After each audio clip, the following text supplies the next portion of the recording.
Presiding officer, it's one of the great paradoxes of life that when you're a youngster, you can't wait to grow up. And when you get to my age, you wish you were a youngster. But of course, I am a member of SNP Youth. Admittedly, an honorary member of SNP Youth, but I still think, I hope, like a young person. And therefore, I am stepping up to the plate to thoroughly enjoy the Year of Young People. It's a wonderful initiative for people like me, and for that matter, like the ever-young Ian Gray, who is doing himself far too far down by referring to his bus pass. I've had 4 of them so far. But the key point is, the real point, the serious point is that the youth of today are the leaders of tomorrow. Ross Greer's said that. Alec Cole-Hamilton has said that. People around the chamber have said that. So the campaign that we are now embarking on for 2018 is an opportunity for young people to be heard and for their achievements to be recognised throughout Scotland. The events will be in all parts of our country, provide opportunities for people, yes, let's revert to type, adults like me and youngsters. We'll see ingenuity of a character that we often don't suspect is there. Brian Whittle referred to using giraffes as police aids, police animals. Well, I visited King Edward School. I, like others, love visiting schools, particularly primary schools, I must say. And the head teacher in this quite small school, whole school sitting there in one gymnasium, said, Mr. Stevenson is here to answer all your questions. And I said, I know all the answers.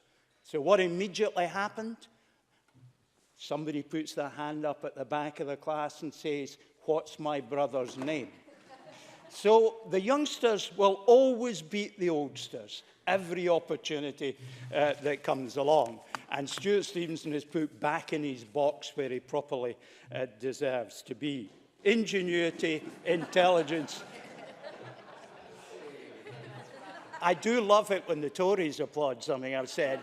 Could the other benches please do it too on a cross-party basis? Thank you very much, Mr. Cole-Hamilton. But the reality is, our young people are a tremendous investment that we're making in our future, and with good reason. I wanted to say a few words about the Aberdeen International Youth Festival.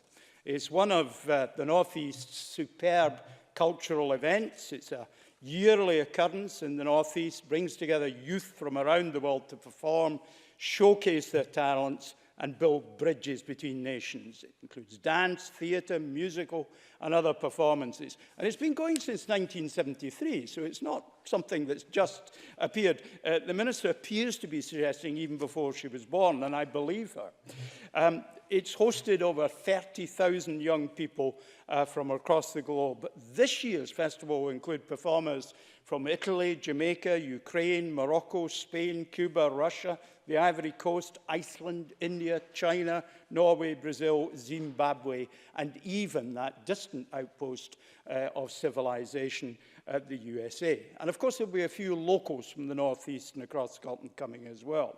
And it also provides, besides pure entertainment, educational opportunities, classes and workshops to allow people to learn. It's been a vibrant part of North East life for a very long time. Lasts 9 days, so it's a substantial event, and historically it's been funded in large part by the Aberdeen Council. And it's been supported throughout its history by the former Conservative member of this Parliament, Dr. Annette Milne, and properly so. So in the present circumstances, I hope she will speak to her colleagues in Aberdeen Council who are looking at withdrawing the finance from there. I'm disappointed that Oliver Mundell's not here, because he could take a real action. He gave us none whatsoever to his complaints by talking to his colleagues in Aberdeen. I'm sure we'll get to the right place, and this debate and perhaps what we are saying here should be part of encouraging the Council to have another thing. They've not formally made the decision yet, but I understand they've made it in private.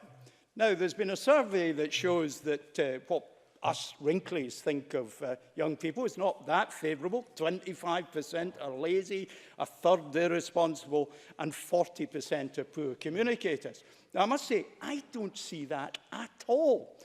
When I was a youngster at primary school, my communication skills were almost zero compared to this generation that now can speak and engage with us in a tremendous way. The young people have skills with the modern technologies that us older people lack. That can be quite scary and almost quite threatening, but it's absolutely necessary for the modern world. The power of the young to lead. In schools across Scotland, we're seeing the climate change challenge being picked up by youngsters at school who go home and persuade their parents and other adults they meet.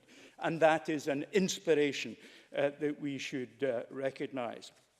I myself love spending time with young people. I'll be having lunch with my 6-year-old goddaughter, Darcy, on Friday. And on Tuesday, in the Parliament here, my Danish part of my family, my great niece, Selma, and her brother, Scott, will be here to brief me on what goes on in Danish politics and show that we can probably do things better. Jennifer Ruth is half my age, twice my brains. She is young, not old. She, like all young people, is the future. Presiding Officer.